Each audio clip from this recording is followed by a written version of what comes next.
Alright, y'all. This video is long overdue, and now I finally have the free time to make it, and I'm finally, not being lazy. So, today I'll be going over 10 simple tips and tricks that will help you improve on Rainbow Six Siege. That's if you're just starting off, or if you've been playing already and just need more help. Before this starts, I just want to clarify that these tips are not 100% guaranteed to make you really, push for champ or pushing for the rank that you actually want. It's just more of a general idea of what you should be doing and doing stuff that can help fix your gameplay if some stuff that you're struggling on, and maybe something in this video might help you. Another thing I wanted to say is that I've been playing this game for about 7 years now, ever since the alpha and the beta for this game dropped, and I hit champ 10 times, probably more if you count the accounts that I ranked up. So I've been having a lot of experience, and I've been having, a lot of thoughts and I learned a lot from my mistakes. So the tips I'm about to give you will be a little bit more reliable. All right, now let's get into the first tip of this video. The first thing I highly recommend everyone to do when they get on this game is to go into Terrasant. This game mode is a really good way to help warm up and prepare you for the ranked games that you're about to play when you got on. This will help stretch your fingers and make them wake up after not playing the game for a while. This will also get the blood flowing in you and get your brain to start getting active. I recommend playing a couple different operators and spend at least around 15 minutes warming up every day just to make sure that you have the right aim and you have the right mood and the right tone when you go into playing rank. I don't know, I kind of see this as a sport, because you know how athletes, when they about to play a game, they all warm up just to make sure the body is all well and everything is all stretched out, nothing in them hurts. It's kind of the same thing here, where if you don't warm up, you're not going to really perform as well as you should be and you want to be. So this is a really good way to help improve on that. If you guys have any questions on what I covered in this video, you can always leave a comment, and I'll try my best to be active in chat and in the comments and make sure that I answer everyone's questions. Alright, with tip 1 out of the way, let's go over with tip number 2, and that's... God damn! Y'all saw that? I'm so fucking good. Anyways, tip number 2 is Crosshair Placement. In the background, you'll see a video of me playing T-Hunt, and pretty much just what you'll see every time I warm up. So, while I'm warming up, I'm also working on my Crosshair Placement. And what that means is where you are aiming at and what you're looking at when you decide to go aim down sights. The best way to kill someone in this game is a headshot, so when you're aiming down sight, it's best if you aim at the head level. You guys will never understand the amount of times I've been in plat lobbies and everybody's just aiming at dick level. That it does not do anything, and I do not see why people would do that. I don't know, it's just not really good. Another additional thing that you can do is that there's a setting where you can have headshots only while you're playing T-Hunts. So the only way to kill someone in T-Hunt is to have a headshot, and having this setting on is a really good way to help improve your headshots. The third tip I want to give you guys is working on your movement, and basically the type of angles you should be holding and when to reposition when you get droned out or when you're getting shot at.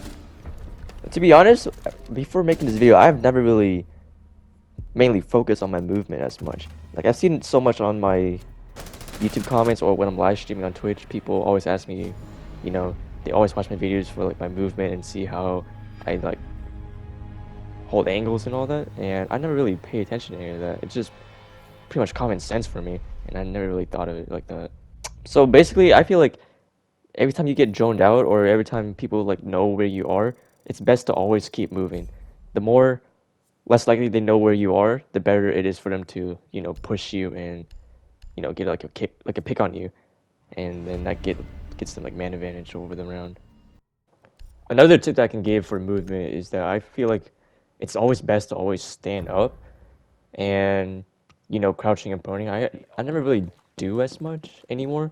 I tried to not do anymore, and I don't know, it just seems it's not really as efficient as if you were just to stand up, because it's more harder to hit you and get a headshot on you if you're standing up rather than you crouching, because you have your head's more exposed if you're crouching, and plus when you're proning as well. And also with the crouch nerf, they made it to where the sound for crouching is a little bit more louder, so it's kind of like where standing and crouching is kind of, they sound the same now, so I feel like it's pretty much useless to crouch now. But it's still a habit for me sometimes, and I always do it, thinking that I might be silent, but you know, it's not really that. It's like I say, if you guys have any questions on what I've covered today, you can always leave a comment down below, and I'll try my best to answer them as much as I can. The fourth tip I want to give you guys is the type of headset and controller that you guys are going to be using. So the controller I currently have right now is the Hex gaming controller I was sponsored with a while back, and these are really good controllers because I recently got into these because my original controller broke and didn't work anymore, so I was forced to use these.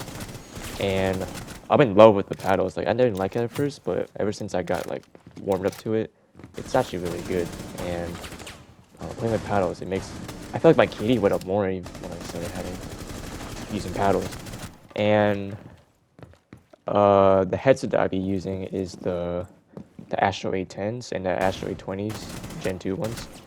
I only use Astro A10s when I'm streaming because it's wired connected. I need a wired headset to connect to my Elgato, and I'm using mostly my A20s when I'm not streaming or doing something else off like my free time. If you're on a budget and if you're, you know, not willing to spend as much money for a headset, I highly recommend the Astro A10s. And I'm pretty sure they made the Gen 2s for those as well for the next gen consoles like the PS5 or the Xbox Series X. So pretty much if you're just looking for a headset that's under like 60 bucks, I recommend picking these up because these are really good headsets with good mic quality and good, you know, game audio and everything. Another thing about controllers is when I used to play my old controller, I was playing claw where I had my point finger on circle, which I used to crouch back then, and I had my middle finger shooting with R1. And people tell me how much of a difference it makes from playing claw or not, and it's really hard to learn to play claw. It took me like a couple weeks or maybe like a month or so to get used to it and have like my fingers all like in different positions from like I'm used to playing. So if you could, I highly recommend trying and learning to play claw. I recommend playing a bunch of T hunts. Like, to be honest, if you want to learn how to play claw, I recommend just, you know, playing like a straight 24 hours of T hunt and just trying to get used to it, because that's probably just the best way to get used to it. And another thing that I wanted to cover is my button assignments, and I highly recommend switching from R2 to R1 and L2 to L1, excuse me. So basically the triggers, I feel like it's kind of like when you push down on the trigger, it kind of takes more time, and that makes your character not shoot the gun a little bit more quicker. So with the bumpers, I feel like once you press down on the bumpers, it's a little bit more faster and has like a better, faster reaction time. Now for tip number 5, it's kind of really up in the air for this one, but it's pretty much just being consistent.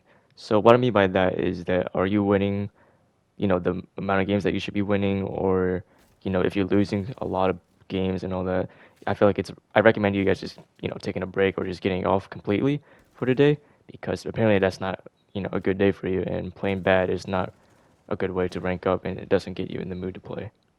You have to make sure that you're hitting your shots all the time and you're not, you know, consistently whiffing or, you know, not able to kill someone. So if that's the point, I recommend just, you know, taking a break, getting off, or going back into T hunt and just keep on practicing until you get consistent again. And once you have that consistency, you get to perform like 100% better.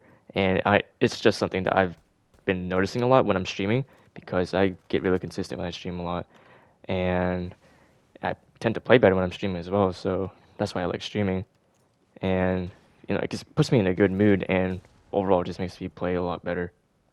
Tip number 6, I would say, is making sure you have the right callouts and you know map knowledge, and you know what room is called, and making sure that your teammates have, you know, the same knowledge as you, and you can like be able to like notify them what to push and like what rooms people are in, and you know, it's just good for like teamwork and all that. If you have trouble getting and finding callouts, I recommend.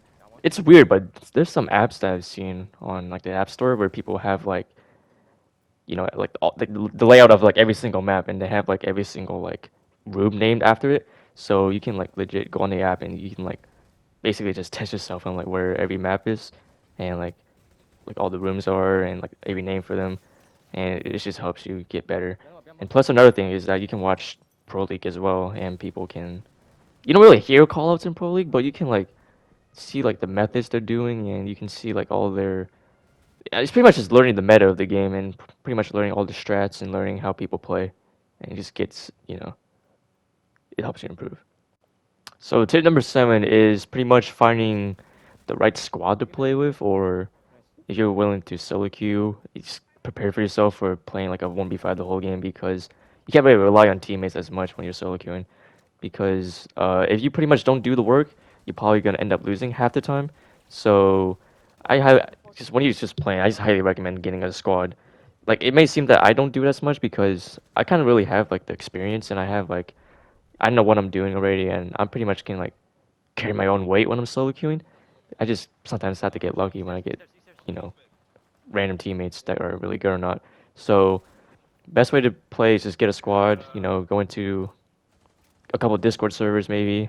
I don't highly recommend Discord because there's a bunch of weird people in there, but sometimes the best way to find people is on Discord. Just join servers and tell people that you're looking for people to play with. Or I think back then they used to have like community posts where you can like join communities and invite people, but I don't think that's a thing anymore. People tend to like make like group chats now on PlayStation. They have like a bunch of people added in there, and they just invite the whole group sometimes, and that's how you get like people to join.